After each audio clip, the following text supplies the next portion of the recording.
Hiring is probably the single most important thing you can do as a small business or a large business, as a manager.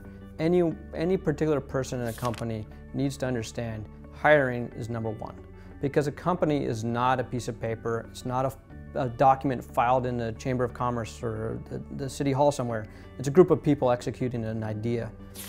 Those people are there to raise profits, to grow the company. And if you don't hire the right people, it's not going to happen magically. People are the heart of a company.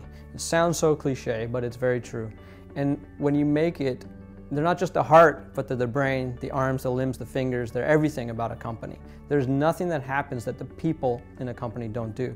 People have to really understand that every single individual in a company is important and makes it work.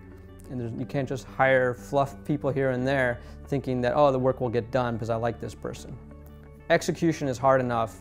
Managing people is, some people would say, even harder. So if you can find the right talent, then it makes everything much easier. One of the other things to do is to consider, hey, this person might be really good at the job, but if they're not friendly to work with, then you could have a problem, because these people can be spending 8 to 12 hours a day or more with other people in your workforce. If they're a problem, they could be driving others away from your company. Sometimes the most productive, smartest, talented person, if they're going to be a bad seed in your company because they're going to drive others out or make an unproductive workplace, you need to consider that and either isolate them, which is possible, or not hire them. Another thing to do, I learned this when I worked at MySpace. We had over 300 people in my department, and I learned from a great manager that there's 3 R's to individuals that are starting to cause problems, and you need to recognize that really quickly. The first R you want to do is to retrain the person.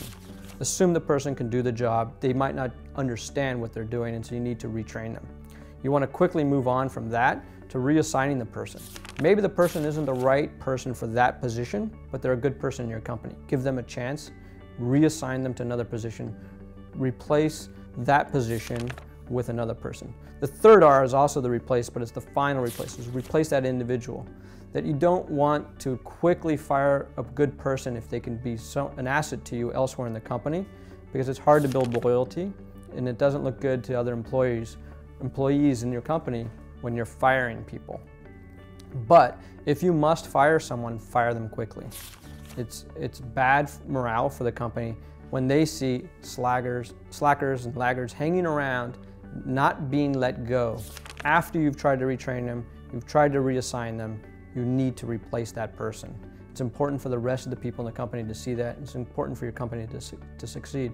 So firing people is just as important as hiring people sometimes. It's who's in the company that makes the company succeed or fail. It's all about execution. It's not about ideas. It's not about raising money. It's about making the idea work in a profitable way with the people you have. That's what's going to make it succeed or fail. So hire right, fire right.